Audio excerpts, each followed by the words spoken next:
Hello दोस्तों, मेरे channel the Indian book reader में आपका स्वागत है। आज हम बात करने वाले हैं the game of life and how to play it किताब के बारे में, जिसकी लेखिका है फ्लोरेंस स्कोविल्स ने हमें जिंदगी को समझने में मदद की है। यह किताब हमें बताती है कि हम जो भी दुनिया को देते हैं वह आखिर में हमें ही वापस कर दिया जाएगा।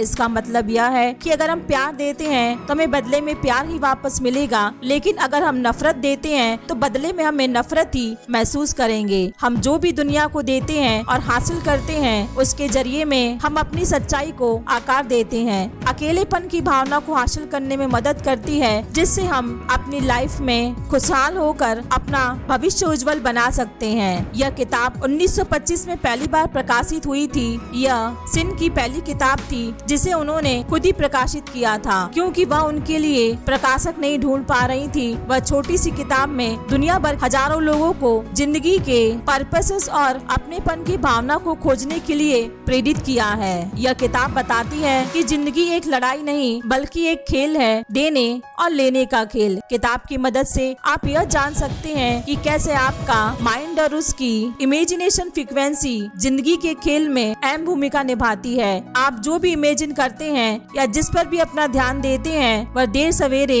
आपकी दुनिया के हिस्से के रूप में महसूस जरूर किया जाएगा। यह छोटी सी किताब आपको बताएगी कि कैसे आप अपनी लाइफ बदल सकते हैं और अपना खुद का उज्जवल भविष्य बना सकते हैं। तो दोस्तों, शुरू करते हैं हमारी आज की ऑडियो बुक समरी। नंबर 1 है द गेम ऑफ लाइफ, यानी कि जिंदगी एक खेल है। लेखिका ने जिंदगी को एक खेल बताया है। वह कहती हैं कि जिंदगी कोई लड़ाई नहीं है, इसलिए आपकी जिंदगी में संघर्ष नहीं होना चाहिए। आपको जिंदगी में मजा आना चाहिए। इसे एक खेल की तरह देखें। अगर आप जिंदगी को एक खेल के रूप में देखना शुरू कर देंगे तो आपको समझ आएगा कि इसके कुछ रूल भी हैं, जिसका पालन करने से आप कम तनाव, ज्यादा खुशी और बड़ी सक्सेस हासिल कर पाएंगे। जिंदगी का खेल बूमेरैंग का खेल है, जिसमें हम सभी के विचार, कर्म, शब्द हमारे पास देर सवेर अचानक वापस लौट के आते हैं। जिस तरह से जीवन को प्यार, डर और उम्मीद के लिए डिटेल्ड किया गया है वह बहुत ही सुंदर है। लेखिका बताती हैं कि ज्यादातर लोग लाइफ को एक लड़ाई मानते हैं, लेकिन लाइफ एक लड़ाई नहीं है, यह एक गेम है, देने और लेने का गेम। इंसान जो वचन और कर्म भेजते हैं वही उसके पास वापस लौट आता है। रूल को समझे बिना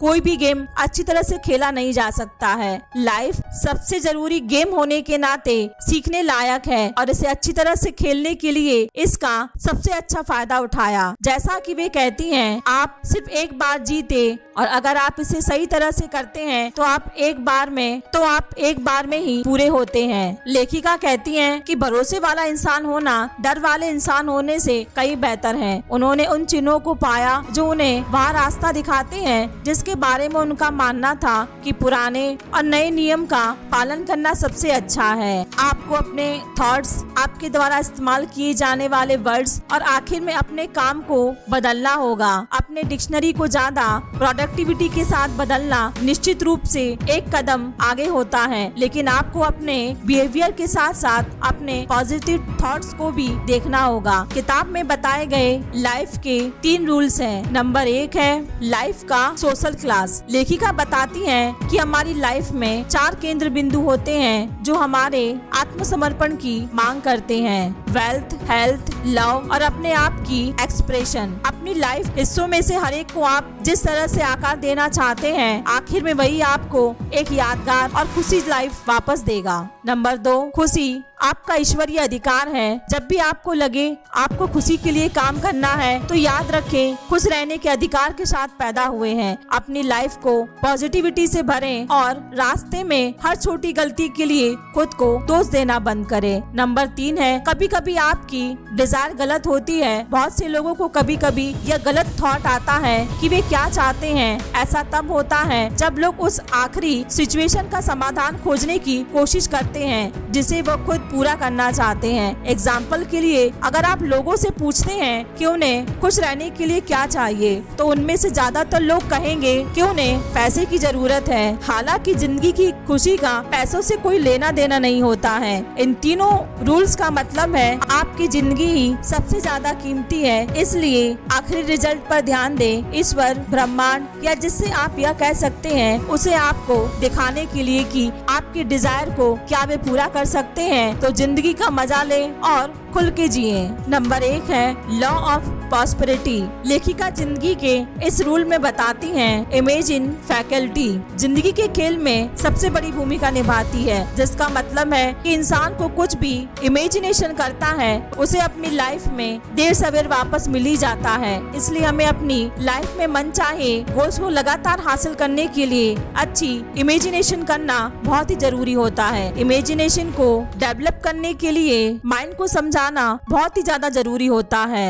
फ्लोरेंस ने माइंड को 3 पार्ट में डिवाइड किया है। नंबर 1 है सबकॉन्शियस, नंबर 2 है कॉन्शियस और नंबर 3 है सुपर सबकॉन्शियस। नंबर 1 है सबकॉन्शियस। लेखिका बताती है कि सबकॉन्शियस मन बस एक पावर है बिना किसी दिशा के, एक भाप या बिजली की तरह है और यह वही करता है जो इसे करने के लिए निर्देशित किया जाता है। इसकी कोई आने वाली पावर नहीं है। नंबर 2 है कॉन्शियस। लेखिका बताती है कि यह माइंड का तर्क करने वाला हिस्सा है, बल्कि यह जिंदगी को वैसा ही देखता है जैसा वह होता है। यह तस्वीरों को देखता है और सबकॉन्शियस माइंड पर इफेक्ट डालता है। नंबर 3 है super subconscious mind. Super conscious mind हम में से हर एक इंसान के अंदर होता है, जो हमारा ईश्वर का मन है। यह हमारे सारे थॉट्स की जगह होती है। माइंड के तीनों भागों को समझकर अब आप यह समझ सकते हैं कि हमारा मन वही देखता है, सोचता है जो हम इसे दिखाना चाहते हैं। तो अगर आप अच्छी इमेजिनेशन करेंगे तो आपका माइंड भी अच्छी इमेजिनेशन सोचेगा।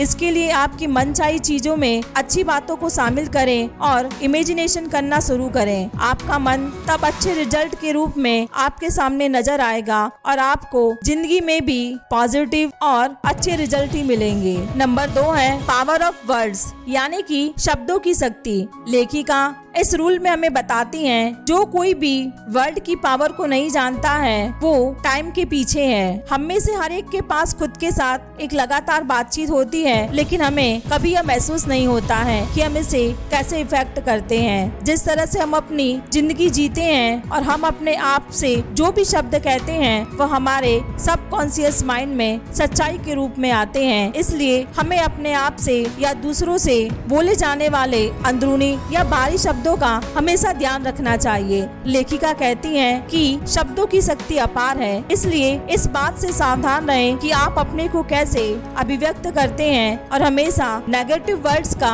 इस्तेमाल करने से बचें, क्योंकि उनमें बहुत ही बड़ी अभिव्यक्ति की शक्ति होती है। जैसा कि वे कहती हैं, हम अपने या दूसरों के थॉट्स को शब्दों के जरिए समझते हैं। इंसान की विचार प्रक्रिया को जानने के लिए उसकी बातें सुने और उसकी स्थिति समझें, चाहे वह इंसान हर नजर में महान हो या संघर्ष करने वाला हो। एग्जाम्पल के लिए जैसे कोई शख्स दुबई में रहता है जहाँ पर कुछ जगहों में पार्किंग की तंगी रहती है। जब वो कार चला रहा होता है तो उसे हमेशा पार्किंग मिलती है, चाहे किसी भी समय। जैसा को हमेशा कहता है, मुझे हर समय पार्किंग मिलती है। दूसरी ओर उसने लोगों को यह कहते हुए सुना है कि वहाँ बहुत ज्यादा भीड़ होती है, उन्हें कहीं भी पार्किंग नहीं मिलती है और परिणाम साफ होता है। आप जो कहते हैं वो आपके शब्दों की पावर होती है जो आपके असल जिंदगी को प्रभावित करती है। इसलिए जितना ज्यादा हो सके खुद से हमेशा पॉजिटिव ही रहें। नंबर 4 है द पावर ऑफ फेथ, यानी कि विश्वास की शक्ति। किताब में घोड़े की नाल या खरगोश के पैर जैसी भाग्यशाली चीजों के साथ विश्वास की पावर को अच्छी तरह से समझाया गया है। उन चीजों के पीछे हमारा विश्वास ही है जो हमें सबकॉन्शियस माइंड में एंटीसिपेशन एस्टेब्लिश करता है और मनचाहे रिजल्ट को आकर्षित करता है। इसलिए शक्ति उन चीजों में नहीं है बल्कि हमारे ऊंचे आत्मविश्वास में है। एक महान बात है कि आस्था पहाड़ों तक को हिला सकती है और शक उन्हें पैदा कर सकता है। किताब में ईश्वरीय पैटर्न का जिक्र किया गया है, जिसका मतलब है कि आपको हमेशा अपनी जिंदगी में सही सिचुएशन के बारे में पूछना चाहिए, ना कि कुछ खास परिस्थितियों के बारे में, क्योंकि जो कुछ भी आपके माइंड में है वही सही चीज नहीं हो सकती है जो आपको खुश करे। लेखिका पैसे के बारे में चिंतित कस्टमर्स को याद दिलाती हैं कि भगवान आपकी असली पूर्ति है। उन्होंने इस बात से अपनी बात की पुष्टि की है। आत्मा कभी देर नहीं करती है और आपको धन्यवाद देना चाहती है कि आपको न दिखने वाले मैदान पर पैसा मिलता है और सही समय पर आपके सामने होता है। लेकिन सिर्फ सही शब्द कहना और विश्वास करना काफी नहीं होता है। हमें अपने सबकॉन्शियस माइंड को यह दिखाने की भी जरूरत होती है कि हम उसे हासिल करने की उम्मीद करते हैं। हम सभी को उस चीज के लिए तैयार रहना चाहिए जो हमने भगवान से मांगा है, जबकि बेशक उसका जरा भी संकेत दिखाई न दे। लेखिका कहती हैं कि यह मानो ऐसा करने से फायदा मिलने का रास्ता खुल जाता है। वह कहती हैं कि अपना बोझा भगवान पर डाल दो। कई बार बाइबल भी यह कहता है कि लड़ाई इंसान की नहीं बल्कि भगवान की होती है। हमें जो करना या सीखना चाहिए वह है सीधे खड़े रहना है और ईश्वर या अंदर के सबके सबकॉन्शियस माइंड को काम पर जोर देना है। पूरी आस्था के साथ फेथ की पावर का इस्तेमाल करें। नंबर 5 है the law of Karma and the law of forgiveness, यानी कि कर्म का नियम और क्षमा का नियम। लेखिका बताती है कि कर्म या क्षमा का नियम हमारी जिंदगी में बहुत जरूरी है। कर्म के नियम का मतलब है हम जो कुछ भी प्रकट करते हैं और जो कुछ भी दुनिया को देते हैं वही हमें वापस हासिल होगा। इसलिए इस नियम को कारण और प्रभाव का लॉ कहा जाता है। इसलिए ये याद रखें कि आप पॉजिटिव ऊर्जा ही दुनिया को देते हैं और आपको इससे पॉजिटिव रिजल्ट ही हासिल होंगे। लेखिका कहती हैं कि क्षमा का नियम हमारे द्वारा अब तक के बोले गए नियमों में से सबसे ऊंचे कानूनों में से एक है। प्यार का नियम मौजूद सबसे शक्तिशाली नियमों में से एक है। हर कोई प्यार से बना है और उसे भी ऐसा ही जीना चाहिए। प्यार दुनिया की सबसे महान शक्ति, इसलिए क्षमा करना सीखे। अगर आपके साथ कभी कुछ बुरा हुआ है तो उसे माफ कर दें, क्योंकि अगर आप उन्हें माफ नहीं करेंगे तो आपके अंदर बदले की भावना पैदा होगी, जिससे आप उदास और परेशान ही रहेंगे। आप सभी नेगेटिव बातों को अपने बदले की भावना को पूरा करने के लिए इस्तेमाल करेंगे। इसलिए बेहतर होगा कि आप टाइम रहते अपने साथ बुरा करने वाले को माफ कर दें। आप माफ की भावना को अपनाकर हल्का और अच्छा महसूस करेंगे और आखिरकार आप पॉजिटिविटी की तरफ अट्रैक्ट होंगे। पॉजिटिविटी आपकी लाइफ में सही रास्ता खोल देती। तो शुरुआत लोगों को माफ करने से करें और आपके माइंड में किसी के लिए कोई भी बुरी भावना नहीं होनी चाहिए। जिंदगी के खेल को कामयाबी से खेलने में जो काम करता है उसे उस खेल के रूल का पालन करना शामिल है, बजाय इसके कि आप पसंद नहीं करते हैं। संघर्ष की नजर से, जिंदगी के नजरिए से और अच्छे परिणाम हासिल करने में एक मामूली भरोसे का बदलाव आपकी जिंदगी को बदल देगा।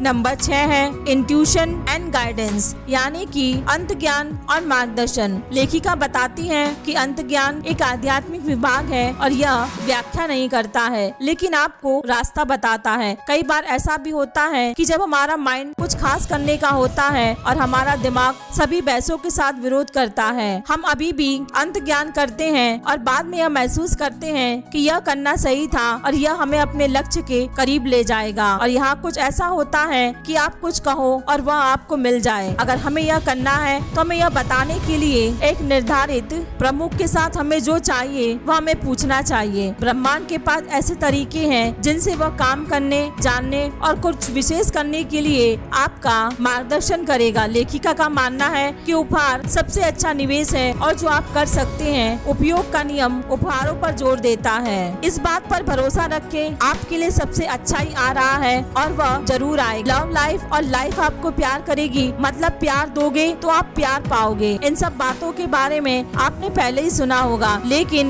इन पर ज्यादा कभी सोचा नहीं होगा। अगर आप हमारे इस बताए गए तरीके से अपनी जिंदगी नहीं जी रहे हैं और जीने का सिर्फ नाटक कर रहे हैं तो अभी टाइम है आप इसे बदल दें। और एकमात्र तरीका है जिससे आप अपने सारे लक्ष्य को पूरा कर सकते हैं। इसको करने का एक सही तरीका यह है, जिस भी चीज की आप इच्छा करते हैं उसे खुद से सवाल करें, क्या वह मुमकिन है। जवाब आपके अंदर ही होगा, जो ब्रह्मांड के जरिए आपको मिलेगा, और आपको मिला जवाब आपके लक्ष्य को हासिल करने के रास्ते में आपका गाइडेंस करेगा।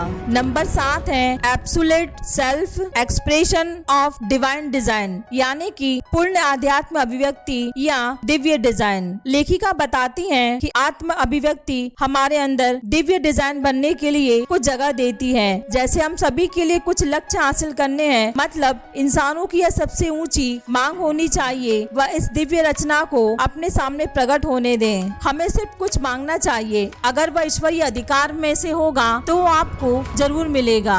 लेखिका ने इस बात को कुछ इस तरह से दोहराया है, अगर वह मेरे लिए दैवीय रूप से चुना गया है तो वो मेरा ही होगा, और अगर वह नहीं है तो मैं उसे वैसे भी नहीं चाहूंगी। और आपको भी ऐसा ही करना चाहिए, जो आपका है वो आपको जरूर मिलेगा, और अगर वह आपका नहीं है तो आप कई कोशिशों के बाद भी वो आपसे अलग हो जाएगा। इसलिए उन चीजों का पीछा न करें जिनका आपकी असल जिंदगी से कोई लेना देना नहीं है। अगर आप उन्हें हासिल करना चाहते हैं तो सिर्फ आप अपने आप को दुखी करेंगे। इस बात पर ध्यान दें कि आपकी दिव्य रचना क्या है, यह बताने के लिए कोई संकेत या संदेश इस ब्रह्मांड से मांगे और वह आपके सामने हाजिर हो जाएगा। आपकी मांग होनी चाहिए अपने इन्फिनिट सोल से कि मेरी लाइफ के डिवाइन डिजाइन के सामने मेरे अंदर के काबिलियत को अब आजाद होने दे, मुझे साफ रूप से प्लान देखने दे। बस अपने आप से यह बोलकर आप जवाब ढूंढ लेंगे और आपको वो नजर आएगा जो आपके लिए सबसे ज्यादा मायने रखता है। मतलब आप सही रास्ते को ढूंढ लेंगे जिसमें आपको उदासी बिल्कुल भी नहीं मिलेगी। किताब में बताए गए उन सभी रूल्स प्रिंसिपल्स का इस्तेमाल करके आप अपनी लाइफ में खुशहाल होने की शुरुआत करें। सब कुछ आपके अंदर ही है। यह किताब आपको आपके सभी सवालों के जवाब हासिल करने के तरीके बता चुकी है। पॉजिटिविटी के साथ अपनी लाइफ की शुरुआत करें, सारे रास्ते आपके सामने